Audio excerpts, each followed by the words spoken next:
Cómo ganarse a la gente descubre los principios que funcionan siempre con las personas. Escrito por John Maxwell con derechos reservados. Este audiolibro es una versión condensada y fue publicada por Caribe Betania Editores, una subsidiaria de Thomas Nelson Publishers, Nashville, Tennessee. ¿Qué se requiere para ganar en las relaciones personales? ¿Es necesario nacer con una personalidad arrolladora o un gran sentido de intuición para tener éxito en las relaciones? Cuando se trata de destrezas relacionales, hay quien las tiene y hay quien no. Entonces, sencillamente tenemos que aceptar las destrezas que Dios nos dio, sean cuales sean. ¿Puede alguien que sea bueno para construir relaciones volverse todavía mejor? La mayoría de nosotros puede darse cuenta de inmediato que está en presencia de una persona con don de gente. Los individuos que tienen una capacidad excelente para relacionarse con otros se conectan fácilmente con nosotros, nos hacen sentir bien y nos elevan a un nivel más alto. Nuestra interacción con ellos crea una experiencia positiva que nos motiva a querer pasar tiempo con ellos. Algunas personas son tan hábiles para trabajar con la gente que deberían estar en una especie de salón de la fama de las relaciones personales. Me refiero a individuos como Dale Carnegie, John Wooden, Ronald Reagan, Norman Vincent Peale. Asimismo, personas cuyas habilidades relacionadas les harían candidatos al salón de la infamia social. Leona Helmsley, Henry Ford padre, Frank Lorenzo y Dennis Rodman. Sin embargo, no es necesario leer el periódico ni estudiar historia para encontrar esos ejemplos extremos. Uno tiene que lidiar con gente así todos los días, en la calle, en la iglesia, quizás en el hogar y, sin lugar a dudas, en el trabajo.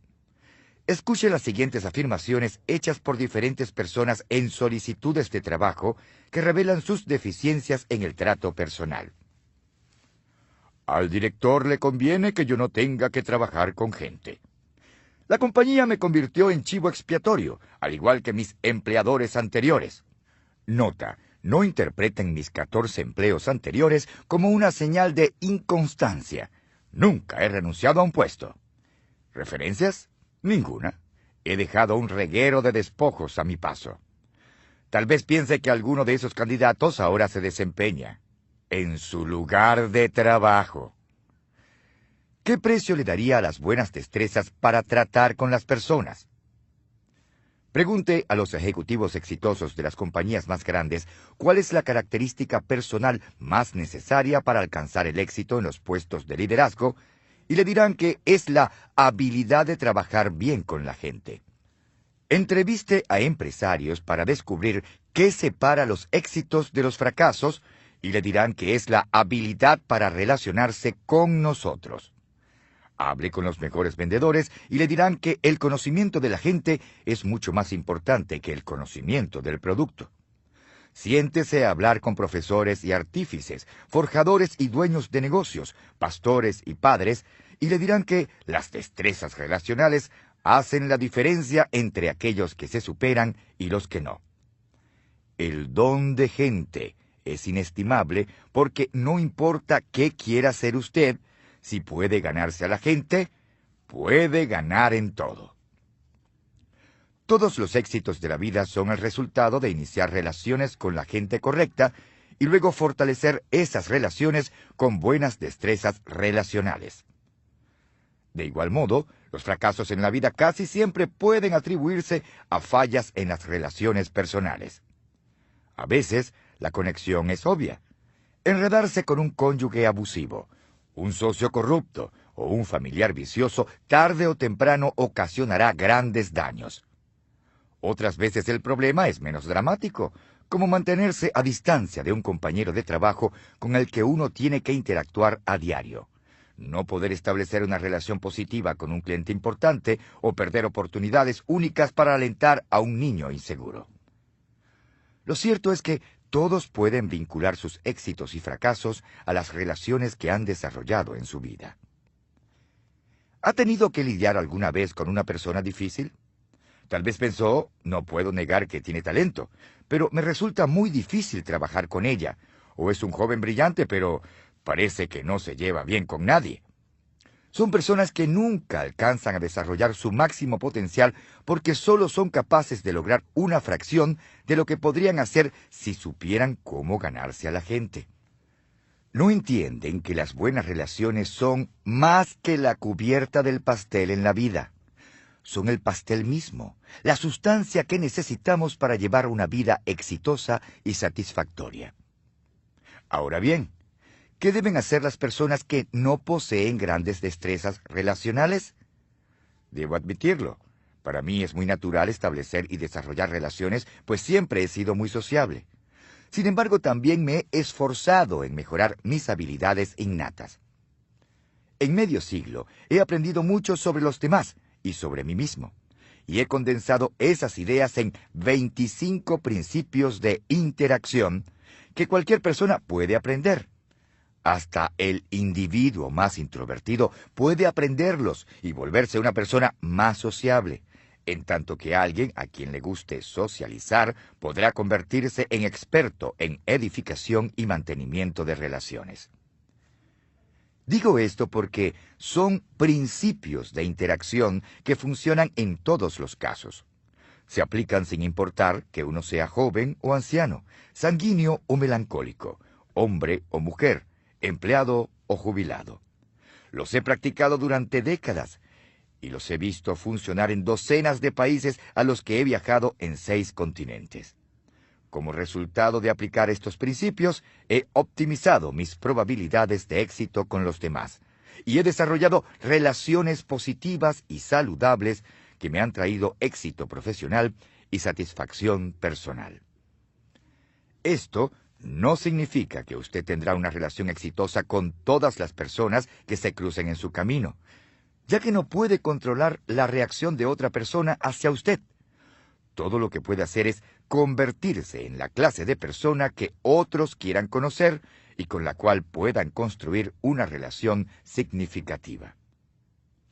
En la vida, las habilidades que usted emplee y las personas con quienes elija relacionarse determinarán su éxito o su fracaso. He dividido los principios de interacción en este libro conforme a 5 factores críticos que debemos tener en cuenta si queremos ganarnos a la gente. Primero, disposición. ¿Estamos preparados para las relaciones? Segundo, conexión. ¿Estamos dispuestos a enfocarnos en los demás? Tercero, confianza. ¿Podemos desarrollar la confianza mutua? Cuarto, inversión. ¿Estamos dispuestos a invertir en otros? Quinto, sinergia. ¿Podemos crear relaciones en las que todos salgamos ganando? Aprenda y practique los principios de interacción y podrá dar respuesta afirmativa a todas estas preguntas. De este modo alcanzará el éxito en las relaciones personales porque será capaz de desarrollar relaciones sanas, eficaces y satisfactorias. Y usted tiene la oportunidad de convertirse en la clase de persona que también hace exitosos a los demás. ¿Qué podría ser mejor que eso? El factor disposición. ¿Estamos preparados para las relaciones? Debemos admitir que no todo el mundo tiene talento para iniciar, construir y mantener relaciones buenas y saludables. Hay muchos que crecen en hogares disfuncionales y nunca cuentan con ejemplos de relaciones positivas. Algunas personas están tan enfocadas en sí mismas y en sus propias necesidades que es como si los demás no existieran. Otros han sido tan lastimados en el pasado que ven el mundo entero a través del filtro de su dolor, y debido a todo lo que ignoran sobre las relaciones personales, no se conocen a sí mismos ni saben cómo relacionarse con otros de forma saludable. Se necesitan personas con destrezas relacionales saludables para construir relaciones excelentes. Ese es el punto de partida para todo. Creo que existen ciertos fundamentos indispensables para preparar bien a la gente para las relaciones. Estos determinan el éxito en el factor disposición. Los componentes esenciales están contenidos en los siguientes 5 principios de interacción. El principio del lente. ¿Quiénes somos? Determina cómo vemos a los demás. El principio del espejo. La primera persona que debemos examinar, nosotros mismos. El principio del dolor. Las personas heridas hieren a los demás y son heridos fácilmente por ellos. El principio del martillo.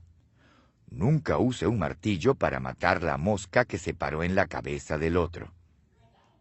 El principio del ascensor. Podemos elevar a los demás o llevarlos al suelo en nuestras relaciones. La persona que carezca de alguno de estos componentes esenciales no estará bien preparada para las relaciones y como resultado tendrá problemas recurrentes al trabajar con otros. Si usted o alguien que usted conoce parece incapaz de construir la clase de relaciones positivas que todos los seres humanos desean, la razón puede ser un problema de disposición. Al aprender estos 5 principios de interacción, usted se preparará para la creación de relaciones positivas y saludables. El principio del lente. Quiénes somos determina cómo vemos a los demás. La pregunta que debo responder es, ¿cuál es mi percepción de los demás? Un viajero que se acercaba a una ciudad grande preguntó a un anciano sentado junto al camino, ¿cómo es la gente en esta ciudad? ¿Y cómo eran allá de donde usted viene?, preguntó el hombre. Terribles, contestó el viajero, desconsiderados, deshonestos, detestables en todo sentido. Ah, dijo el anciano, esa es la clase de gente que va a encontrar en esta ciudad. Apenas acababa de irse el viajero cuando llegó otro a averiguar sobre la gente de esa ciudad. De nuevo el anciano le preguntó cómo era la gente en el lugar que acababa de dejar el viajero. Era gente honesta, decente, trabajadora y generosa, declaró el segundo viajero. Me dio tristeza dejar el lugar. Pues esa es la misma clase de gente que encontrará aquí, respondió el anciano.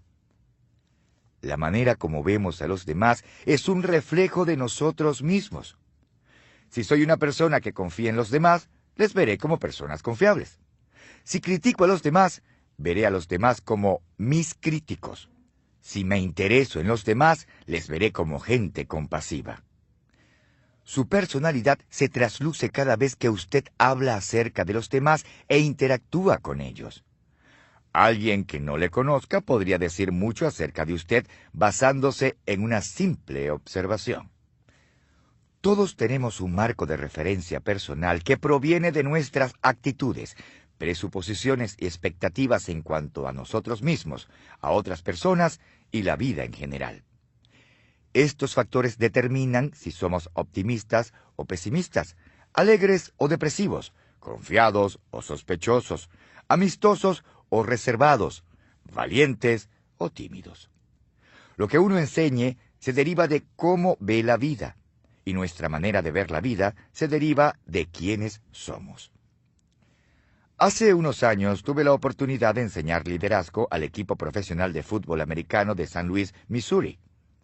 El equipo me invitó a asistir después a uno de sus partidos y me permitieron sentarme con las esposas de los entrenadores y jugadores. Me senté junto a Kim Maxco, esposa del entrenador asistente de los Rams de San Luis, John Maxco. Mientras hablábamos, le pregunté sobre todas las ciudades en que había vivido para saber cuál era su favorita.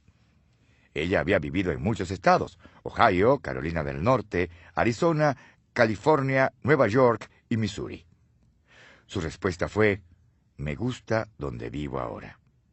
¿Así que San Luis es su ciudad favorita?, le pregunté. No, eso no fue lo que dije. Mi lugar favorito es donde quiera que esté viviendo en el momento, volvió a responder. Es una decisión. ¡Qué actitud tan admirable! Si usted puede mantener una perspectiva semejante, siempre verá la vida bajo una luz positiva. ¿Qué factores contribuyen a determinar quién es usted? Muchos, por supuesto. Pero estos son los 5 que considero más importantes. Primero, genética. Cuando Margaret y yo éramos jóvenes e ingenuos, creíamos que la genética tan solo jugaba un papel secundario en la constitución de una persona. Pensábamos que el ambiente era responsable, en un 98%, por lo que llegara a ser una persona. Si usted cría a sus hijos para que sean como usted, así lo serán. Luego adoptamos a nuestros hijos Elizabeth y Joel Porter. Descubrimos que la crianza, el desarrollo del carácter, la educación y la instrucción espiritual son factores importantes, pero algunas cosas son parte intrínseca de la gente y van a permanecer allí, sin importar en qué ambiente se desarrollen. Su constitución genética puede ser tanto buena como mala noticia para usted.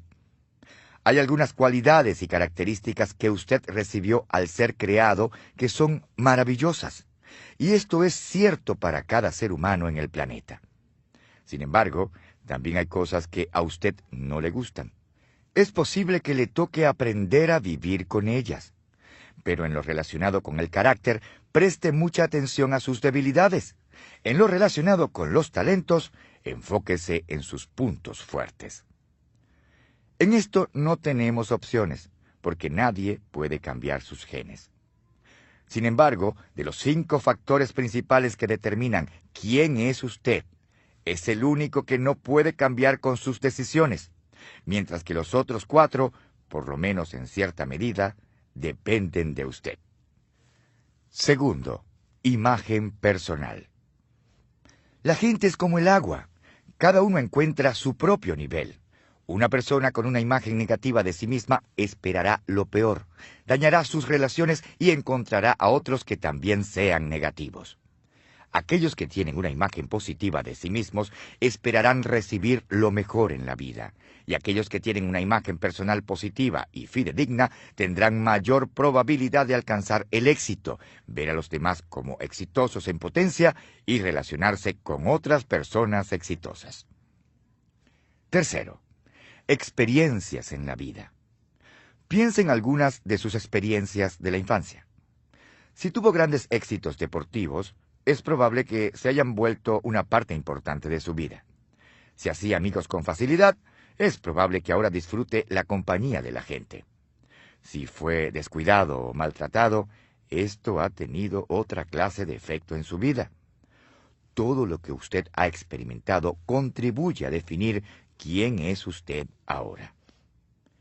Nosotros no escogemos todas las experiencias de nuestra vida, y esto es en particular muy cierto sobre nuestra infancia.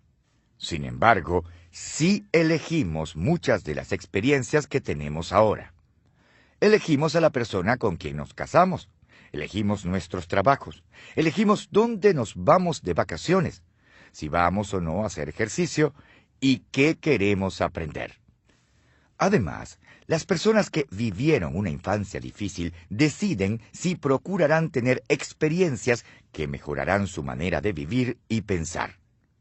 No podemos deshacer nuestro pasado, pero sí podemos reprogramarnos con experiencias nuevas. Cuarto, actitud y decisiones frente a esas experiencias. Todavía más importante que escoger nuestras experiencias es decidir qué actitudes tendremos en cuanto a las experiencias que tenemos. Como ya mencioné, tenemos un control muy limitado sobre lo que experimentamos, pero sí tenemos control completo sobre nuestras actitudes. Que nuestra perspectiva sea positiva o negativa, expectante o vacilante, abierta o cerrada, es 100% una decisión nuestra. Quizás no pueda cambiar el mundo que veo a mi alrededor, pero puedo cambiar lo que veo dentro de mí. Creo que la actitud es la segunda decisión más importante que uno hace en la vida. La más importante es la fe. Su actitud le edificará o le destruirá. No es el resultado de su nacimiento, sus circunstancias o su cuenta bancaria. Es pura cuestión de su voluntad para elegir. Quinto, amistades. Una de las cosas más importantes que usted hará es elegir a sus amigos. Como padres, Margaret y yo observamos con mucha atención los amigos que eligieron nuestros hijos. Sabíamos que la gente positiva y de carácter íntegro sería una buena influencia para ellos. La gente negativa, con carácter cuestionable, sería un lastre en sus vidas. Siempre hicimos de nuestro hogar un lugar donde nuestros hijos y sus amigos quisieran pasar tiempo para que pudiéramos ver quién les influenciaban. La gente más cercana a usted, y esto incluye especialmente su cónyuge, moldeará su personalidad. ¿No ha visto cómo un joven a quien le ha ido bien empieza a tener problemas de toda clase cuando empieza a pasar tiempo con chicos que se meten en problemas? ¿No ha observado a un amigo o colega que despegó en su profesión como resultado de pasar tiempo con gente que expandió su mente y le retó a crecer? La gente con quien usted decide pasar tiempo cambiará lo que usted es. Las palabras del escritor y conferencista Charlie, el tremendo Jones, son muy ciertas. La diferencia entre la persona que usted es hoy y quién será en 5 años radica en la gente con que pase tiempo y los libros que lea. Su manera de ver a los demás está determinada por quién es usted. Es una verdad de la que no puede escaparse. Si no le gusta a la gente, eso dice más sobre quién es usted que sobre los demás. Quién es usted determina cómo ve a los demás. Su punto de vista es el problema. Si ese es el caso, no trate de cambiar a los demás, ni siquiera se enfoque en ellos. Enfóquese en usted mismo. Si se cambia a sí mismo y se convierte en la clase de persona que desea ser, empezará a ver a los demás de una manera totalmente nueva, y eso cambiará su forma de interactuar en todas las relaciones de su vida. El principio del espejo. La primera persona que debemos examinar, nosotros mismos. ¿Me he examinado a mí mismo o a mí misma y he asumido la responsabilidad por quién soy? ¿Ha conocido a alguien que sea el peor enemigo de sí mismo, que siempre se las arregló para sabotearse cuando el éxito estaba a su alcance o que no haya podido mantener un empleo? Algunas de estas personas poseen gran potencial, pero siempre se frustran a sí mismas. Claro, esto no significa que todos los que tienen ese problema no salgan adelante en la vida. A veces logran hacer grandes cosas, pero como son su peor enemigo, poco a poco van consumiéndose a sí mismos y sus relaciones con otros. Creo que Pete Rose es una de esas personas. Cuando Pete Rose empezó a hacer apuestas de béisbol en 1987, dijo que ni siquiera había considerado las consecuencias. Quizás fue sencillamente el siguiente paso lógico en su progreso como apostador compulsivo, un título que Rose rechaza con vehemencia. No obstante, ¿cómo puede llamarse a una persona que apuesta durante todo el año en diversas actividades deportivas y que parece incapaz de dejar las apuestas exorbitantes, aunque podrían costarle su subsistencia? El corredor de apuestas Rose Peters testificó que recibió más de $1 millón en apuestas de Rose, solo en béisbol y en una sola temporada. ¿Cómo es posible que Rose no se diera cuenta de lo que le sucedía? ¿Por qué se abstuvo de hacer tantas apuestas? ¿Cómo pudo mentir una y otra vez sobre lo que había hecho durante más de una década? ¿Cómo podía decir que su único problema real eran los amigos que escogía? ¿Cómo podía seguir diciendo que no tenía un problema serio?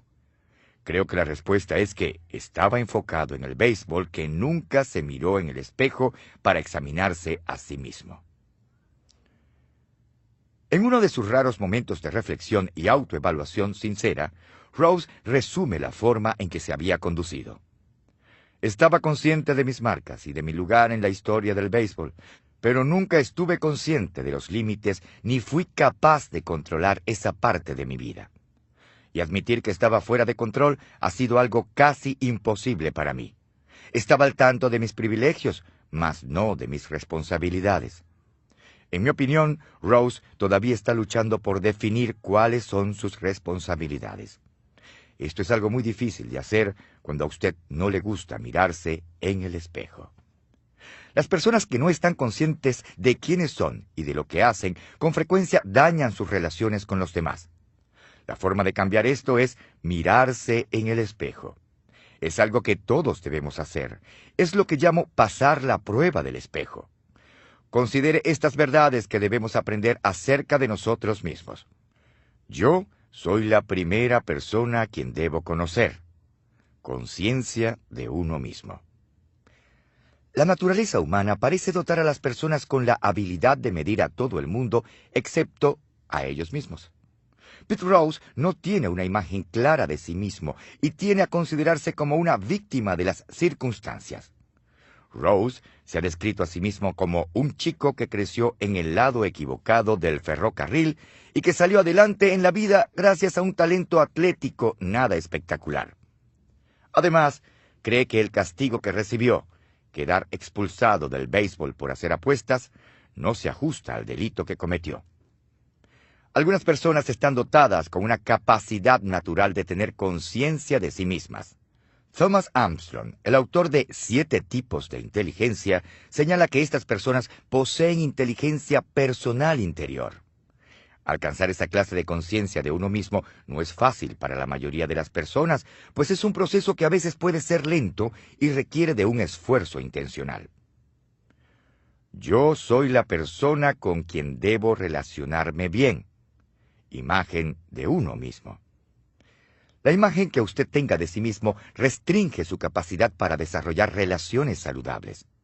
Una imagen propia negativa impedirá que una persona talentosa alcance el éxito. Y aunque una persona con una imagen deficiente de sí misma logre algún éxito, este no durará, pues tarde o temprano la persona se bajará al nivel de sus propias expectativas. En cierto sentido, es una especie de tributo a la confianza de Pete Rose en sí mismo que su falta de autoconciencia no le haya afectado mucho antes. El popular psicólogo y autor con éxito de ventas en el New York Times, Phil McGraw, afirma: «Siempre digo que la relación más importante que usted jamás tendrá es con usted mismo. Tiene que ser primero su propio mejor amigo». ¿Cómo puede uno ser el mejor amigo de alguien a quien no conoce o que no le gusta? Es imposible. Por eso es tan importante descubrir quién es usted y esforzarse en llegar a ser alguien a quien usted respeta y encuentra agradable. La gente que experimenta dificultades en sus relaciones muchas veces es tentada a mirar a todos menos a sí misma para explicar el problema. No obstante, siempre debemos empezar haciendo un examen objetivo de nosotros mismos y debemos estar dispuestos a cambiar todas las deficiencias que tengamos. El crítico Samuel Johnson aconsejó que aquel que tiene tan poco conocimiento de la naturaleza humana como para buscar la felicidad por medio de cambiar cualquier cosa que no sea su propia disposición, desperdiciará su vida en esfuerzos infructuosos y multiplicará las aflicciones que tanto desea evitar. Hace unos años, cuando viajé a Nueva Zelanda para ofrecer una conferencia, me quedé en un hotel de la capital. Cierta noche sentí sed y empecé a buscar la máquina dispensadora de refresco. Como no encontré ninguna, me fijé en una puerta que decía «personal» y supuse que podía entrar para ver si alguien podía ayudarme.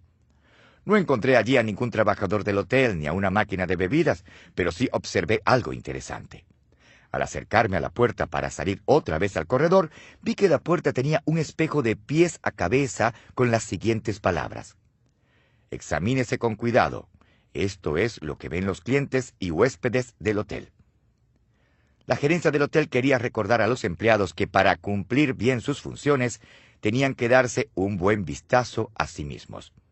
Si quiere tener mejores relaciones con los demás, entonces deténgase, mírese en el espejo y empiece a trabajar para mejorar lo que ve.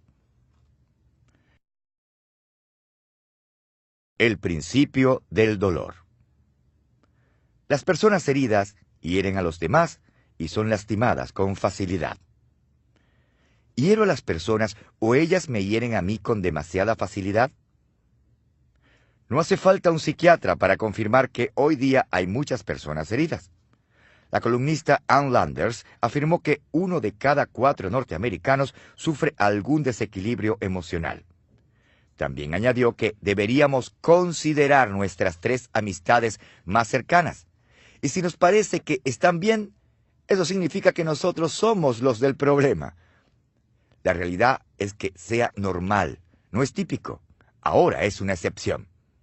Por supuesto, el hecho de que tanta gente viva con heridas sin sanar no es un fenómeno nuevo.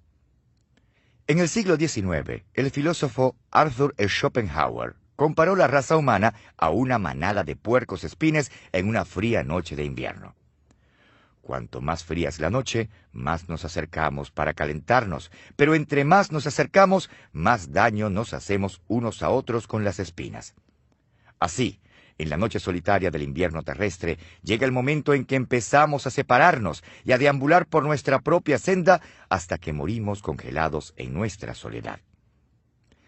Schopenhauer era bastante pesimista, y a diferencia de él, creo que hay esperanza para todos. Sin embargo, también sé que no podemos ser ingenuos en cuanto a la situación de la gente. Una gran cantidad de individuos está alimentando heridas profundas.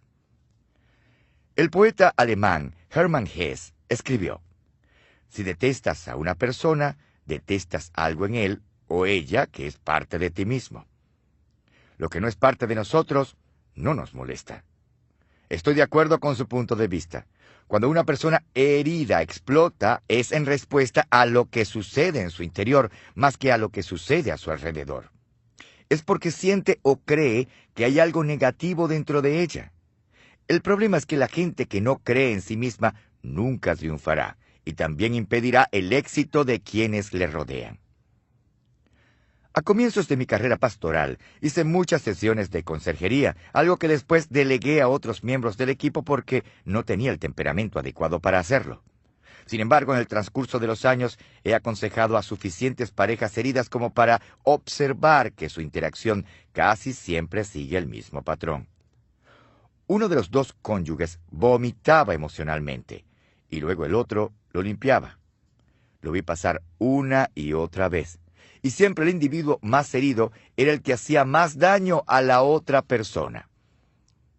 Las personas heridas no solo hacen daño a otros, sino que también son lastimados fácilmente por otros. Mi amigo Kevin Myers lo ilustra de esta manera. Si alguien tiene una astilla en el dedo y la deja allí, el dedo no solo duele, sino que se inflama e infecta. Después, si otra persona tan solo lo roza al pasar, el individuo se retuerce de dolor y exclama: ¡me lastimaste! No obstante, la realidad es que el problema no es con la persona que se topó con el dedo inocentemente. Es con la persona que tiene la astilla encarnada y que no se ha encargado de curar la herida. El dolor emocional opera de forma similar. La gente herida reacciona de forma exagerada y sobreprotege. También intentan ejercer una influencia desmedida, y con esto quiero decir que controlan la relación. Al interactuar con otros, recuerde esto: siempre que la reacción de una persona es mayor que el asunto en cuestión, la reacción casi siempre tiene que ver con otro asunto. Las personas heridas no solo hacen daño a otros y son lastimadas fácilmente por otros, sino que muchas veces se hieren a sí mismas. En una vieja rutina cómica sale un sabelotodo al que le encanta sermonear a su amigo en la estación donde esperan cada mañana para tomar el tren. En cada oportunidad, el sabelotodo habla mientras golpea el pecho de su amigo con el dedo. Por supuesto, esto no le cae muy bien al otro hombre, así que un día decide ponerle punto final. Al día siguiente, de camino a la estación, se encuentra con un tercer amigo y dice: ya me harté de que ese sabelotodo me sermonee todo el tiempo y me golpee el pecho con el dedo. Hoy voy a tomarlo por sorpresa. ¿Qué vas a hacer?, le pregunta el amigo. El primer hombre abre su abrigo para revelar 3 tacos de dinamita que tiene atados al pecho. Hoy, cuando me empiece a golpear, dice con una sonrisa, se le va a caer la mano con el estallido. La gente herida es igual. Le hacen daño a otros, pero las personas que hieren con más frecuencia y más profundo son ellos mismos. Si usted tiene que tratar con una persona herida, algo que todos tenemos que hacer en algún momento, le aconsejo hacer lo siguiente. No lo tome como algo personal. La gente herida encontrará una ofensa donde no haya ninguna. Si usted sabe que no ha hecho nada malo, recuerde que no importa qué digan otros sobre usted, sino lo que usted crea sobre usted mismo. Puede disculparse por el dolor que sientan y tener compasión por su estado, pero no debe tomarlo como algo personal. Eso puede ser difícil, incluso para una persona con una imagen saludable de sí misma, pero vale la pena el esfuerzo. Busque el problema más allá de la persona. Usted haría bien en tratar de ver más allá de la persona y sus acciones hirientes para ver cuál es la causa real del dolor. Así no pueda descubrir la fuente del problema, este plan le ayudará a abordar a la persona con mayor compasión. Mire más allá de la situación. ¿Alguna vez sintió temor de hacer una llamada telefónica para dar una mala noticia, no tanto por la noticia misma, sino porque temía la reacción de la persona al otro lado de la línea? Apenas la semana pasada, mi esposa y yo tuvimos que hacer una de esas llamadas. Habíamos planificado el fin de semana, pero las cosas cambiaron al último minuto. Tuvimos que llamar a un amigo que sería afectado negativamente por el cambio imprevisto. Detestamos tener que hacer la llamada, no porque la noticia fuera tan mala, sino porque la persona no era muy fuerte en sus emociones y sabíamos que reaccionaría mal. En esos casos, trate de no enfocarse en la situación. Solo recuerde que no importa qué le sucede a usted, sino qué sucede en usted. Trate de elevarse por encima de la turbulencia emocional que la otra persona pueda generar. No añada a su dolor. La inclinación natural de muchas personas es contrarrestar el fuego con fuego y el dolor con dolor. Sin embargo, desquitarse de una persona herida es como patear a un hombre caído. El estadista Sir Francis Bacon dijo: «Esto es cierto, que un hombre consumido por la venganza mantiene sus heridas frescas, las cuales, de no ser así, sanarían y a él le iría bien». Si alguien estalla con rabia contra usted, lo mejor es perdonarle y seguir adelante. Ayúdeles a encontrar ayuda. El gesto más amable que usted puede brindar a las personas heridas es tratar de conseguirles ayuda. Algunas personas no quieren lidiar con sus problemas y usted ciertamente no debe procurar que reciban ayuda a la fuerza, pero siempre puede optar por extenderles una mano.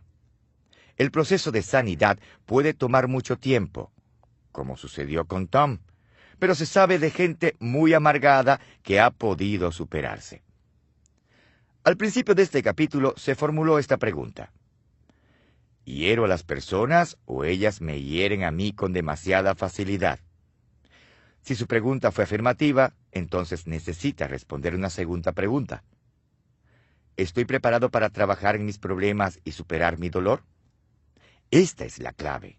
La mayoría de la gente quiere una cura instantánea, algo que les proporcione alivio momentáneo.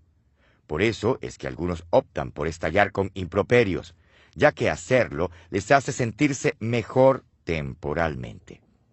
Otros usan el alcohol, la comida, el sexo o cualquier otra cosa para mitigar el dolor. Pero como dice mi amigo Kevin Myers, si usted quiere mejorar, necesita más que un remedio instantáneo. Usted necesita ponerse en forma. La gente que procura estar en buena forma en sus emociones no busca un alivio momentáneo, buscan hacer lo correcto. ¿Cómo puede estar seguro de qué clase de persona es usted? La gente que busca remedio instantáneo deja de trabajar en resolver el problema tan pronto siente alivio del dolor o la presión. La gente que procura arreglar su problema de verdad continúa haciendo lo correcto y mejorando aunque la incomodidad se desvanezca. Para analizar sus heridas del pasado y evaluar sus problemas emocionales se requiere a veces la ayuda de un consejero profesional. Y es posible que el proceso le parezca insoportable, pero bien vale la pena. Hace poco leí una historia que presenta una buena analogía de lo que esto implica. En marzo de 1995, la compañía de limpiezas de tubería Watertown, Connecticut, realizaba trabajos bajo las calles de Riverhead, Massachusetts, para limpiar un conducto de alcantarillado de 10 pulgadas. Los trabajadores encontraron muchos de los artículos usuales que tapan ese tipo de cañerías. Sin embargo, también descubrieron muchas otras cosas. 61 anillos, monedas de colección y artefactos de plata. La mala noticia es que los trabajadores tuvieron que hacer un trabajo muy desagradable. La buena noticia es que les permitieron conservar los artículos valiosos que descubrieron en el proceso. Si su capacidad de interacción personal también está tapada, usted tal vez tenga que hacer excavaciones nada placenteras para conseguir la situación, y es posible que le toque lidiar con cosas muy feas. Sin embargo, la recompensa es que podrá descubrir algunos tesoros que ni siquiera sabía que existían, y al final de su duro trabajo puede desarrollar una capacidad para desarrollar relaciones sanas. El principio del martillo. Nunca use un martillo para matar la mosca que está parada en la cabeza del otro. ¿Dirían otros que reacciono exageradamente a los detalles minúsculos en una relación? Mi esposa Margaret y yo nos casamos en junio de 1969. Y como la mayoría de las parejas, creíamos con gran ingenuidad que todo iría de maravilla de allí en adelante. Por supuesto, no pasó mucho tiempo antes de que nos viéramos enfrascados en los desacuerdos leves que todas las parejas experimentan, en especial cuando apenas empiezan a ajustarse a la vida matrimonial. Como la mayoría de la gente, yo pensaba que tenía la razón casi todo el tiempo, y se lo hacía saber a Margaret. Siempre he sido bueno para hablar, y como puedo ser muy persuasivo, utilicé mis habilidades para ganar las discusiones. Nunca alzamos la voz ni nos gritamos el uno al otro, pero siempre me aseguraba de salir ganando. El problema era con mi metodología. Margaret siempre salía perdiendo.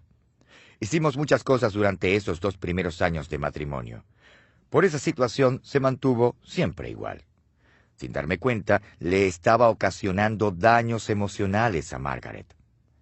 Si estábamos en desacuerdo, yo tenía una reacción exagerada y sin proponérmelo ponía otro ladrillo en el muro que se estaba levantando entre los dos. Yo me di cuenta de que ganar a cualquier costo pondría en peligro nuestro matrimonio. Un día Margaret hizo que me sentara, me contó cómo se sentía cada vez que discutíamos y explicó lo que eso le estaba haciendo a nuestra relación. Fue la primera vez que entendí que había puesto mi prioridad de ganar las discusiones por encima de ganarme la relación con mi esposa. A partir de ese momento decidí cambiar, tras entender que tener la actitud correcta era más importante que tener las respuestas correctas. Suavicé mi método, empecé a escuchar más y dejé de convertir los detalles en problemas grandes.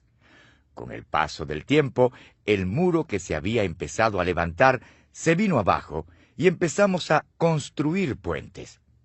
Desde aquella época he hecho un esfuerzo consciente de iniciar la conexión siempre que entro en conflicto con alguien. Admitámoslo. Debido a sus personalidades, algunas personas están más inclinadas a usar un martillo, aun cuando otra herramienta más tersa pueda hacer el trabajo bien. Trato de aplacar mi conducta con el uso de las 4 T. Quizás usted quiera usarlas cuando se encuentre en una situación similar. Primera, toda la información.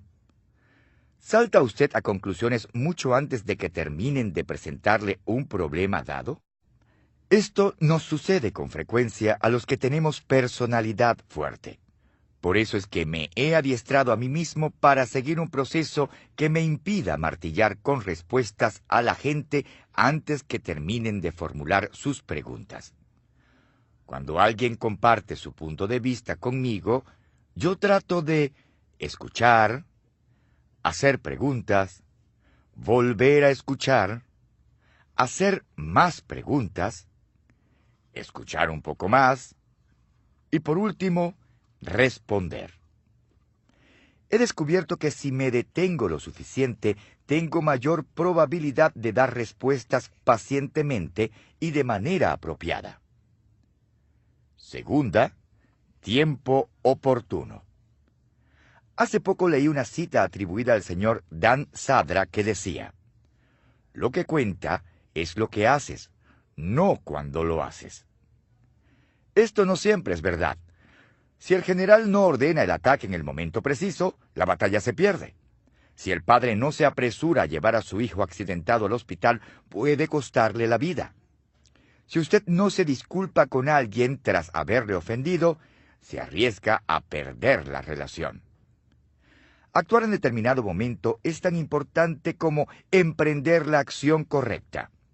Incluso es importante discernir cuando no se debe actuar.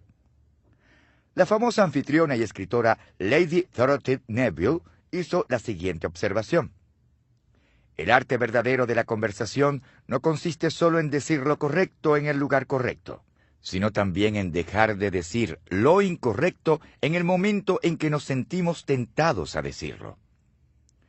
Me parece que la causa más común de la inoportunidad en las relaciones son los motivos egoístas. Si tiene hijos pequeños, póngase a pensar en los momentos inoportunos que escogen. Esto se debe a que, por lo general, solo piensan en ellos mismos. Por esa razón, cuando nos molestamos por detalles menores, nuestro objetivo número 1 debe ser dejar a un lado nuestra agenda personal y construir la relación. Si ha examinado sus motivos y tiene la certeza de que son buenos, entonces usted necesita hacerse 2 preguntas para determinar si sus acciones son oportunas. En primer lugar, ¿estoy listo para confrontar? Esta es una respuesta muy fácil de responder, porque es cuestión de saber si usted realmente ha cumplido su parte. La segunda es más difícil. ¿Está la otra persona preparada para oírme? Si usted ha cimentado una buena base relacional y ustedes dos no están inmersos en el ardor de la batalla, entonces la respuesta puede ser afirmativa. A veces la gente responde a nuestras actitudes y acciones más que a nuestras palabras. Muchos conflictos por cosas insignificantes ocurren porque la gente emplea un tono de voz incorrecto. El escritor de Proverbios declaró: «La blanda respuesta quita la ira, mas la palabra áspera hace subir el furor». ¿No ha confirmado la veracidad de esta frase en su propia experiencia? De no ser así, trate de hacer este experimento. La próxima vez que alguien le diga algo con aspereza, responda con amabilidad y bondad. Al hacerlo, lo más probable es que la persona que le habló con ira suavice su tono y posiblemente hasta su actitud. Cuarta, temperatura. Con el ánimo exaltado, mucha gente tiende a lanzar bombas cuando el usar una onda pudiera ser suficiente. Esto puede ocasionar muchas dificultades, ya que el tamaño del problema original muchas veces cambia dependiendo de cómo se maneje. En términos generales, si la reacción es peor que la acción, el problema se empeora. Si la reacción es menor que la acción, el problema tiende a disminuir. Es por esa razón que trato de seguir una pauta autoimpuesta que llamo la regla de la reprimenda. Dedique 30 segundos a expresar sus sentimientos y asunto terminado. Cada vez que permitimos que algo pequeño genere una reacción grande, que dure más de 30 segundos, lo que estamos haciendo es usar el martillo. Al escuchar este capítulo, es posible que le haya pasado por la mente algún amigo o colega y tal vez piense: yo sé de alguien que necesita esto mismo. Antes de intentar quitarle el martillo de la mano a esa persona, deténgase un momento a reflexionar. Lo primero que usted debería hacer es mirarse a sí mismo o a sí misma. El problema con la mayoría de los individuos que usan el martillo todo el tiempo es que tal vez no sepan lo que hacen. Un artículo reciente del entrenador de ejecutivos Marshall Goldsmith contaba la historia de un hombre llamado Mike, quien se había desempeñado como uno de los mejores banqueros inversionistas. A Goldsmith le pidieron que le ayudara porque nunca soltaba el martillo. Mike se veía a sí mismo como un guerrero en Wall Street, pero un gatito en casa. Goldsmith le dijo a Mike que llamara a su esposa para que ella confirmara la evaluación que él había hecho de sí mismo. Para su gran sorpresa, ella dijo que él también era un peleón en la casa. Después que los hijos confirmaron esa evaluación negativa, Mike por fin empezó a verse como le veían los demás. El consejo de Walt Smith es el siguiente: deje que sus colegas sostengan el espejo y le digan qué es lo que ven. Si no les cree, pida el mismo favor a sus familiares y amigos más cercanos. Si lo hace, descubrirá si trata o no a los demás como personas o como clavos. Si es lo segundo, usted necesita hacer un cambio. El principio del ascensor. Podemos elevar a los demás o llevarlos al suelo en nuestras relaciones. ¿Dirían los demás que les elevo o que les arrastro por el suelo? La gente o bien valora a los demás y aligera su carga al elevarse de este modo, o restan valor a los demás al pensar solo en sí mismos y arrastran a la gente por el suelo en el proceso. Pero yo llevaría el concepto un paso más adelante. Creo que la intensidad con la que elevamos o arrastramos a otros puede determinar que existen realmente 4 tipos de personas en cuanto a relaciones se refiere. Primero, algunas personas añaden algo a la vida y las disfrutamos. Muchas personas en este mundo desean ayudar a otros. Estas personas son las que añaden porque les hacen la vida más agradable y placentera a los demás. El evangelista D. L. Moody aconsejó a la gente a hacer todo el bien que uno pueda, a toda la gente que uno pueda, de todas las maneras que uno pueda, por tanto tiempo como uno pueda. Moody fue uno de los que añaden a la vida de los demás. La gente que añade valor a otros casi siempre lo hacen de manera intencional. Lo digo porque añadir valor a otros requiere que una persona dé de sí misma, y esto muy rara vez ocurre por accidente. Me he esforzado en ser esa clase de personas. Me gusta la gente y me propongo ayudar a cuantos puedo. Para ello me he fijado la meta de ser un amigo. Hace unos años, mi sobrino Troy vino a vivir con nuestra familia después de terminar la universidad y fue a trabajar para una compañía de préstamos hipotecarios.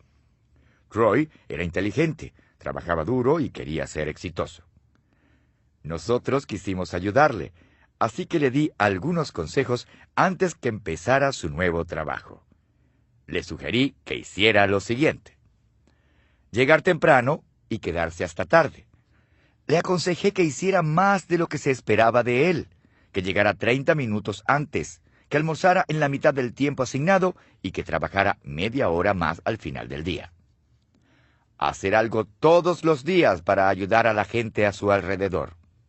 Le sugerí que añadiera valor al equipo por medio de añadir valor a sus compañeros de trabajo. Ofrecerse a hacer algunos trabajos adicionales. Le dije que sacara una cita con el jefe para hacerle saber que si necesitaba realizar alguna tarea extra, sin importar cuán servil fuera, él estaba disponible para ayudar. Esto incluía estar dispuesto a trabajar extra al final del día o el fin de semana. Lo que hice fue darle a Troy una lección en cómo ser una persona que añade, no que subtrae. Como resultado, Troy añadió valor a la gente que lo rodeaba y a la compañía, tanto así que ascendió con rapidez en la organización antes de cumplir los 30 años. Segundo, algunas personas sustraen algo de la vida y las toleramos. En su obra Julio César, el personaje Cassius del dramaturgo William Shakespeare afirma: un amigo debería sobrellevar las aflicciones de su amigo. En cambio, Brutus hace las mías mayores de lo que son. Eso mismo hacen los que subtraen, pues no hacen más llevaderas nuestras cargas, sino que vuelven más pesadas las que ya tenemos. Lo triste es que casi siempre lo hacen de forma muy intencional. Si usted no sabe cómo añadir a los demás, es posible que sustraiga por omisión. En las relaciones, recibir es fácil, dar es mucho más difícil. Es similar a la diferencia entre construir algo y derribarlo. Un artesano hábil dedica mucho tiempo y energía para construir una silla hermosa, pero no se requiere ninguna habilidad para despedazarla en cuestión de segundos. Tercero, algunas personas multiplican algo en la vida y las valoramos. Cualquier persona que así lo desee puede aprender a añadir a los demás. Para ello solo se necesita el deseo de elevar a la gente y la intencionalidad para llevarlo a cabo. Esto es lo que George Crane trató de enseñar a sus estudiantes. Sin embargo, para llegar a otro nivel en las relaciones, para convertirse en un multiplicador, uno tiene que ser intencional, estratégico y capaz. Entre más talentos y recursos posea una persona, mayor será su potencial para convertirse en multiplicador. Cuarto, algunas personas dividen algo en la vida y las evitamos. Los que dividen son personas que realmente nos llevan al sótano, pues se proponen arrastrarnos tan bajo como puedan y todas las veces que puedan.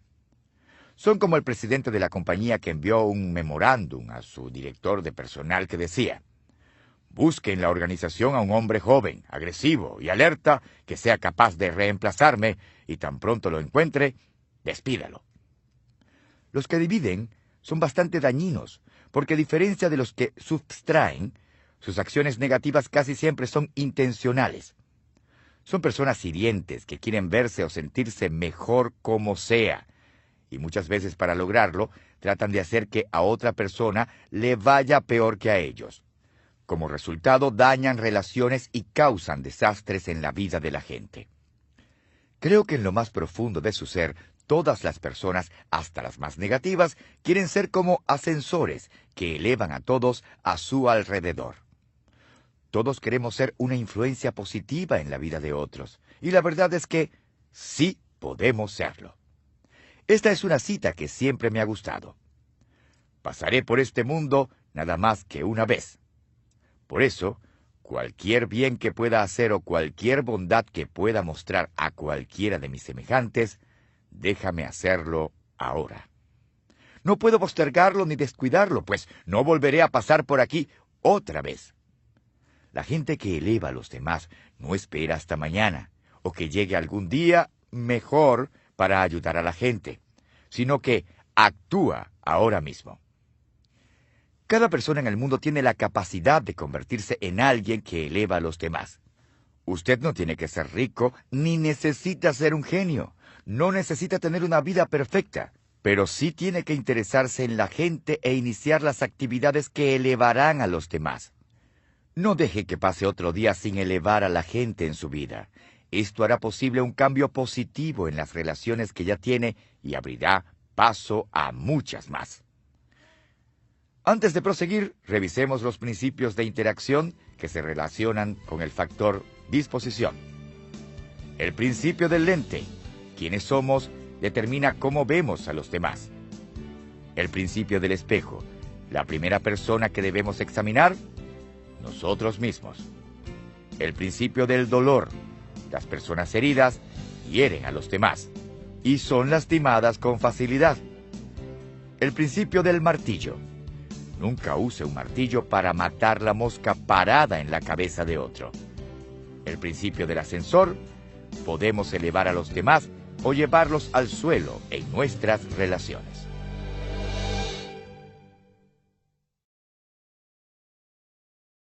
El factor conexión. ¿Estamos dispuestos a enfocarnos en los demás? Todos los seres humanos poseen el deseo de conectarse con otras personas, sin importar cuán jóvenes o ancianos, introvertidos o extrovertidos, ricos o pobres, educados o ignorantes sean. La necesidad de conexión es motivada a veces por un deseo de recibir amor. Pero también puede darse por sentimientos de soledad, la necesidad de aceptación, la búsqueda de satisfacción o el deseo de tener éxito en los negocios. ¿Cómo podemos satisfacer nuestro deseo de relacionarnos? ¿Cuál es la mejor manera de empezar? En otras palabras, ¿cómo podemos conectarnos? La respuesta es que debemos dejar de pensar en nosotros mismos y empezar a enfocarnos en las personas con quienes deseamos construir relaciones. Por eso la pregunta clave en el factor conexión es: ¿está usted dispuesto a enfocarse en los demás? Para aumentar su probabilidad de conectarse con otra persona, usted necesita entender y aprender los siguientes 6 principios de interacción. El principio de la perspectiva.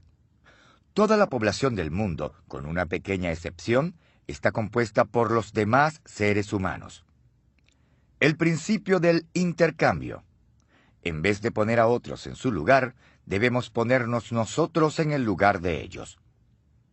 El principio del aprendizaje. Cada persona que conozcamos tiene el potencial de enseñarnos algo. El principio del carisma. La gente se interesa en la persona que se interesa en ellos. El principio del número 10. Creer lo mejor de la gente, por lo general, saca a relucir lo mejor de la gente. El principio de la confrontación. Interesarse en las personas debe preceder el confrontarlas. Tan pronto deje de preocuparse tanto por usted mismo o por usted misma y empiece a fijarse en los demás y en lo que desean, construirá puentes para alcanzarles y se convertirá en la clase de persona a quien otros querrán acercarse. Estas son las llaves